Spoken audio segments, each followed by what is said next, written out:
Welcome back to another episode of Resilient Health Radio. I'm your host, Dr. Darin Ingels. And joining me on the podcast today is my friend, Mira Dessy, who is a holistic nutritionist out in the great state of Texas. And we're going to have a really, I think, timely conversation about preparing yourself and your family during emergencies for food and water and supplies. And I think it's so interesting, over the last, several weeks that we've heard about wildfires that have just been devastating. It's been incredibly hot in most of North America. And I think it's just good that this is something that should be on people's minds. So Mira, thank you so much for joining me on the podcast today. Thank you so much for being here. It's a pleasure to talk with you today. So this is also very timely that September is National Emergency Preparedness Month. And I'm sure most people listening have never heard of that. I hadn't heard of it until you educated me about it. So what does that really mean for people? What should people be thinking about during this month? I'm so glad that you asked that. And I will share that it's great that there's a month dedicated to that. But really, emergency preparedness is something that we want to think about all the time. I'm very fond of saying the best time to prepare for an emergency is before there is one. So the fact that the government has designated September as National Emergency Preparedness Month simply gives us a really great talking point to jump off and look at what we need to do to take care of ourselves and our loved ones. It's also a really great time to look at what are our local needs, because, for example, you live in California, your needs are vastly different than mine here in Texas, And so for Texas, for example, we're about to head into hurricane season, and that's going to be a whole host of issues that people need to be aware of. There are some foundational things that I think everybody needs to prepare for, and then it's a matter of looking at what can you do for your specific area. Yeah, well, I know being in California where we're an earthquake country, the government's pretty good about, putting out, public service announcements about make sure you've got enough food, make sure you have enough water. They always say for at least a week. Mhm. In the event that there's, we always talk in California about the big one, the one where half of California is going to slide into the ocean, to make sure you have these supplies. Because, yeah, when power goes out, if you can't get gasoline in your car, if you can't drive to the grocery store, if there's just all these different things that could possibly happen, that, you may need to be self-reliant and have enough, food, water, and other supplies, for a potentially extended period of time. So where do people need to start in, this process? I really think one of the first places to start is with water. We can go without food for several days if we absolutely had to, if we didn't have supplies on hand, but without water, our survival rate drops considerably. And so the general recommendation is 1 gallon of water per person per day. And a pet does count as a person. So if you have little fur babies in your house, you need to prepare for them as well. And preparing a week's worth of water for a family of, say, 4 or 5, all of a sudden becomes a lot. And one of the things I like to encourage people to do is to look at alternate ways to have water on hand. One of my really big learning lessons that I like to share with people, because we started this way, we would go to the grocery store and we would buy those 2.5 gallon plastic containers of Right. water, and we'd stack them in the closet. We were so proud of ourselves. We had water until one time when I actually went to clean out the closet and discovered that one of them, the plastic is so thin, it had actually developed a leak and seeped into the carpet and emptied. So please don't use the thin ones. There is actually something called an aquatainer, and it looks like a blue gasoline container, but it's blue because it's food safe and it's meant for water. And so those are very thick, durable plastic. So those are much better. I also encourage people to look at something, depending on where you are, like a Life Straw or a Berkey filter, because those can filter dirty water and make it potable. So then you also look to see where your water is in your area. And then when it comes to food, the biggest thing is to really take the time to figure out what is it that your family will eat. Like, please don't go buy the $175 box of garbage that they sell at the big box stores. One, those are all dehydrated foods, so you need more water to rehydrate them. And two, if you look at the ingredients, they're really not a great choice. So we look at what our family really will eat and then begin a plan of making sure that we're creating enough of a stockpile for the amount of time that we would like. And I actually encourage people to think about more like 2 weeks, because you never know how long the grocery store is going to be out of commission or if you can't get to where you're going. Yeah. Are there, I mean, obviously we want people eating as healthy as possible, but clearly during a crisis like this, I guess getting food in is better than getting nothing. But Mhm. are there specific foods that people should really, I mean, should it be canned food? Should it be packaged foods? Are there things that you think are going to be more durable and healthy at the same time? So again, it depends on where you are and what your conditions are. So for us being in hurricane territory, the power tends to go out. So having excessive stores in a freezer is maybe not a good idea. Having a freezer is still a great idea. I actually have two refrigerators, both of which have a freezer section, and they're both full. You can cook that. You just have to be able to eat that more quickly. I also like to encourage people to make sure that they, if they're going to have canned foods or dried foods, to make sure that they've got enough protein on hand. Because a lot of times when people think canned goods, they tend to think condiments and vegetables and sauces and things. And they forget that we can have canned meats like canned fish or jerky or other things like that, which could be good long-term protein sources, because you need to keep your energy up and you want to make sure that you have enough to actually nourish yourself so that you're not wandering around feeling off kilter and starving. So not Twinkies then. Doesn't No. a Twinkie have a shelf life of like 30 years or something ridiculous? That well, that's what they say. It's not really true, but I know it is. Here's the challenge. A lot of times in an emergency, I'm at a point now because we've been doing this for a very long time. If an emergency situation is coming and it's something that you get an advance notice, most of us have the emergency alert on our phone Right. now. I look and I see, do I need any fresh food? And if I do, I'll try and go real quick and get that. The last thing I want is to be in that line at the grocery store with people who have grocery carts piled high with chips and cereal and ice cream. And I'm thinking that is just not a really good choice. So I wanted, and as a matter of fact, the last emergency situation that we had here, I was able to just stay home. I didn't even have to go anywhere near the grocery store. That's an ideal situation. Yeah. Well, it's interesting. I've got a colleague up in Vermont that they had terrible flooding. So their problem was water damage. Now, again, they lost power because a lot of the power grids were being affected by the flooding. But yeah, I guess you really have to assess what your issue is, because that may dictate, is the problem with power, is the problem with going to be with your gas line, is the problem going to be with your actual personal space, because I guess all of that's going to really alter how you plan things. And I was also curious, what are your thoughts on having other sources of preparing foods? I'm thinking, should people think about getting a small propane tank, with a little burner so that you can cook your own food?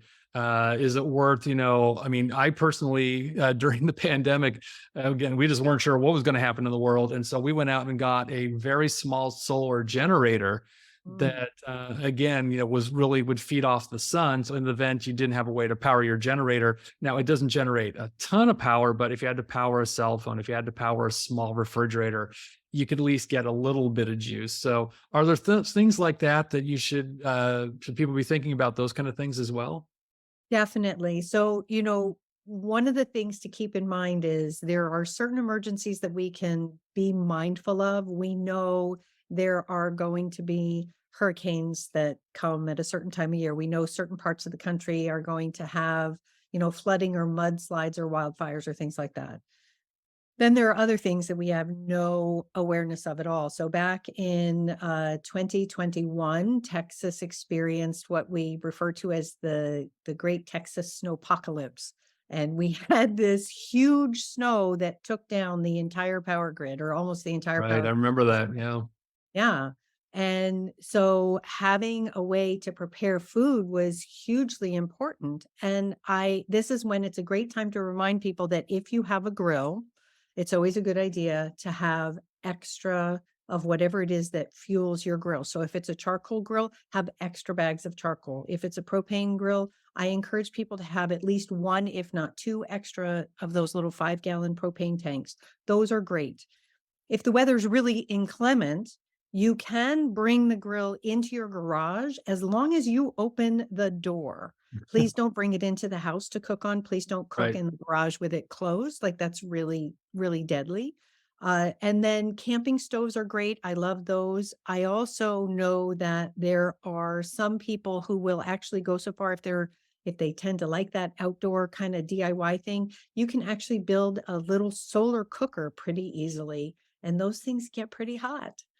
So there are, again, it's a matter of what are you willing to do and what is going to be the right thing for your situation. So if you have something on hand, use it. If you don't have something, you don't grill, you're not a camper, you're not somebody who wants to be in the great outdoors, totally fine. But having a little sterno stove, a little camper stove, something like that, and learning how to use it before you need it is a really good way, because you definitely want it, and you also can use it to boil water. Sometimes that can be really important for sanitation as well. Yeah, and I might throw in that again, I think it's a good idea to invest in some sort of water filtration container. I mean, they sell them at places like REI, and gosh, you can probably even buy them at Target or Walmart these days. But they've got that built-in filter that'll pull out bacteria, other types of contaminants, if for any reason your water supply does get contaminated. But the other thing that you can also look into is iodine. Adding a Mhm. little bit of iodine to water will also help kill a lot of stuff. So if for some reason you don't have that kind of water filtration, you can buy some very inexpensive, Lugol's iodine, and just put, a few drops in your water, shake it up, let it sit for a couple of minutes, and that potentially will help kill off any potential pathogen that might be in the water.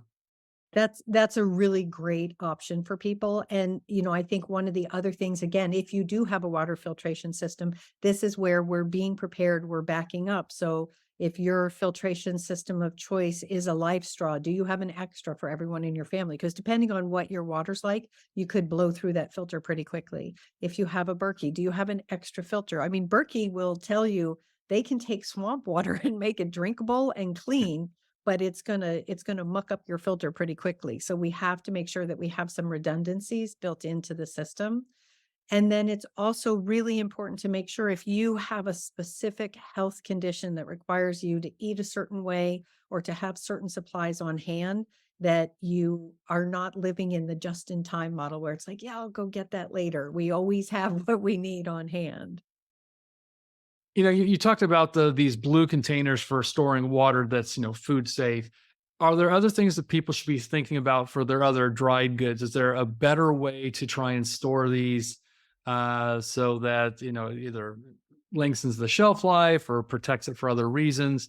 Are there other types of, containers or things that people should think about as a way to store their food? My favorite thing is to, if possible, store things in glass. If they're already in a can or a container, that's fine. We want to leave it sealed as long as possible. We also want to really make sure we're paying attention to the expiration dates on things. One thing, so I do preparedness consultations with families, and a lot of times I'll ask them to go into their pantry and they've got things that they bought because they wanted to be prepared and it got shoved to the back of the pantry. It's 5 years out of date and like nobody's going to eat that. Right. So making sure that you're just paying attention to the dates, and for things that are in large containers, possibly breaking them down into smaller glass containers is a good idea. I also encourage people, moths and pantry bugs are just a way of life. It doesn't mean you have a dirty home. Unfortunately, most of the time they come into our home in the packaged foods that we buy. So having some kind of a pantry moth trap or something in your pantry area as well is a really good way to make sure that because that will attract them. And so just, pay attention to the dates, break things down into smaller, more manageable packages. For people who are really concerned and want perhaps even longer term storage, you can do things like vacuum seal. There are some really inexpensive vacuum seal devices that you can purchase at a number of different hardware locations. I think they even sell them at Walmart. And you can vacuum seal your food, and that will help the dry goods last a little bit longer as well. And if you are going to use canned goods, really important, have a manual can opener. Yeah.